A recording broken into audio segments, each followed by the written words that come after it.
안녕하세요. 미리봄입니다. 저번 영상에서 한일 혼혈의 삶?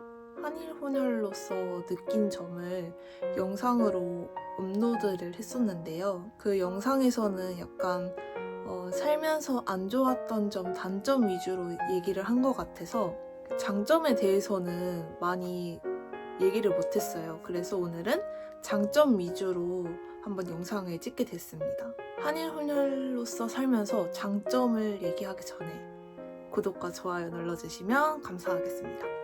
저번 영상에서 약간 안 좋았던 점, 단점을 좀 위주로 말씀을 드렸던 것 같은데 저도 어렸을 때는 좀 싫었던 기억이 많았어요. 한일 혼혈은 좀 안 좋다, 단점이 많다라는 생각을 꾸준히 해왔었기 때문에 약간 얘기를 하다 보니까 단점 위주로만 얘기를 했었는데 성인이 돼서 되돌아보니까 장점도 많다는 거를 느꼈거든요. 그리고 다시 한번 영상을 찍기 전에 제가 이게 스크립트를 정리를 하면서 느꼈지만 장점도 꽤 많구나. 그리고 도움이 되는 점도 많구나. 그런 생각이 들었습니다.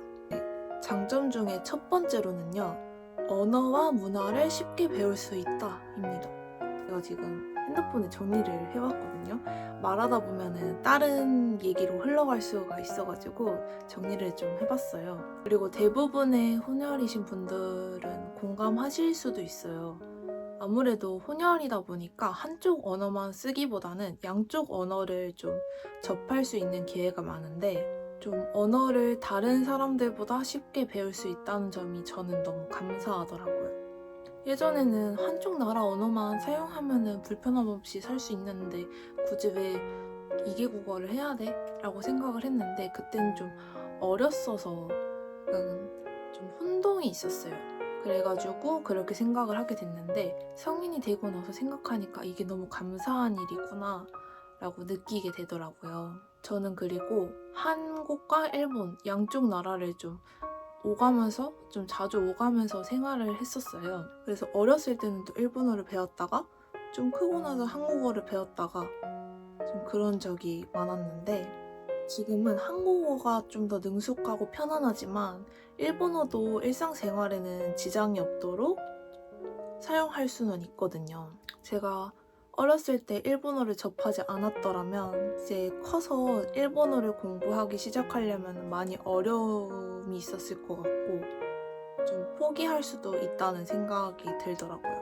또 제가 일본에 초등학교 전학을 갔을 때는 일본어가 부족하다 보니까 일본어 교실이라는 지자체에서 운영을 하고 있는 이제 학교 대신에 갈 수 있는 그런 곳이었는데 오전에는 학교에서 수업을 하고 오후에는 일본어 교실로 가서 이제 다른 외국인 친구들이랑 일본어를 공부를 하곤 했었거든요. 근데 다른 외국인 친구들보다 좀 더 일본어를 습득하는 게 좀 빨랐어요. 아무래도 어렸을 때 일본어를 접했었다 보니까 역시 빨랐습니다. 근데 아무래도 어렸을 때 양쪽 나라 언어를 배운다는 게 좀 혼동이 자주 오거든요.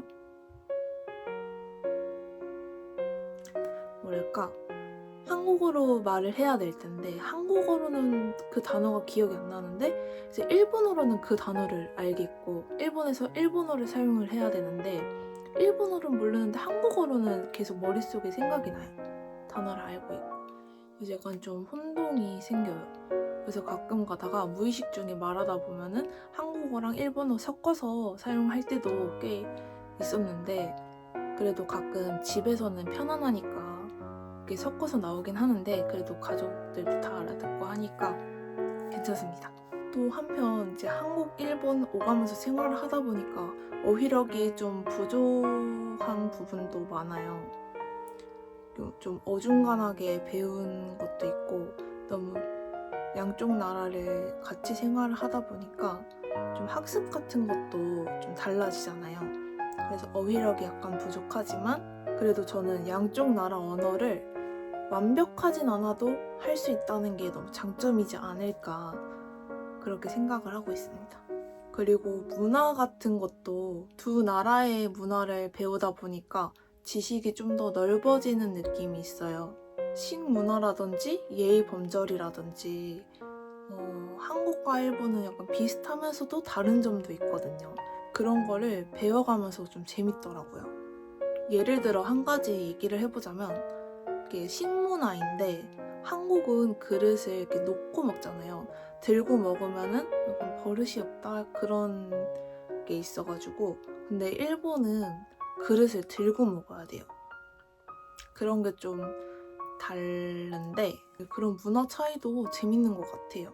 그래서 두 나라의 언어와 문화 이렇게 쉽게 배워간다는 게 장점인 것 같습니다.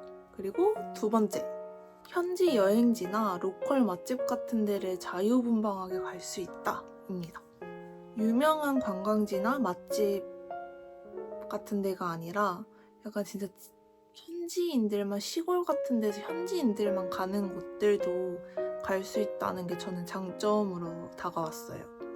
제가 초반에 올렸던 영상에서도 일본에서는 일본 직판장이라던가 일본의 시골의 생활이라던가 그런 것도 좀 쉽게 경험을 할 수 있고 제가 초반에 올렸던 일본 시골 브이로그에서 직판장이랑 좀 가기가 어려운 그런 바다 같은 데도 자주 갔었는데 그런 곳을 가는 게 좀 장점이지 않을까 싶습니다.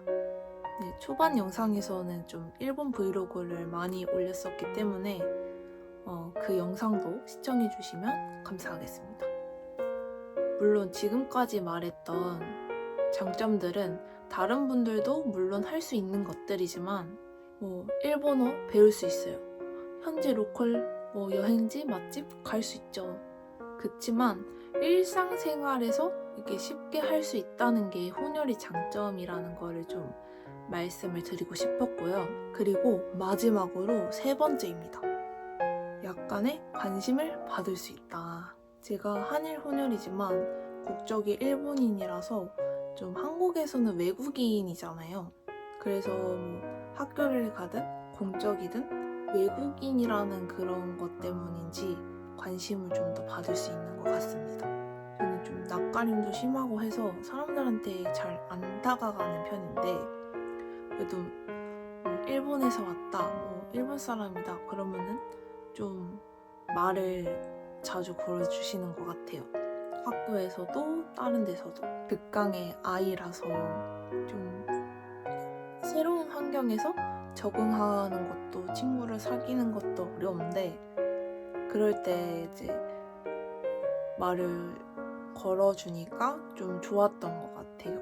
그리고 학교 다닐 때도 이제 한국으로 전화가 왔는데 이제 일본에서 전화가 왔다라고 하니까 그 같은 반 친구들이 좀 말을 많이 걸어주고 막 일본에 대해서도 많이 물어봐주고 해서 자연스럽게 친하게 됐거든요. 근데 그게 없었다면은 저는 이렇게 막 혼자 있었을 것 같아요. 그래서 그게 저는 좋았습니다. 그리고 친구들이 물어보면은 이제 제가 대답을 해줄 수가 있잖아요. 그것도 너무 재밌었고 아무튼 그 점이 좋았습니다. 네, 오늘은 그럼 한일 혼혈로서 살면서 좋았던 점 3가지를 말씀드렸는데요. 이거는 저의 주관적인 생각입니다. 다른 분들은 다르게 생각하실 수도 있어요. 근데 저는 그렇게 생각을 했다. 그냥 재미있게 재미로만 봐주셨으면 좋겠습니다. 그럼 오늘 영상은 여기서 마치도록 하겠고요. 구독과 좋아요 눌러주시면 감사하겠습니다. 다음 영상에서 만나요. 안녕.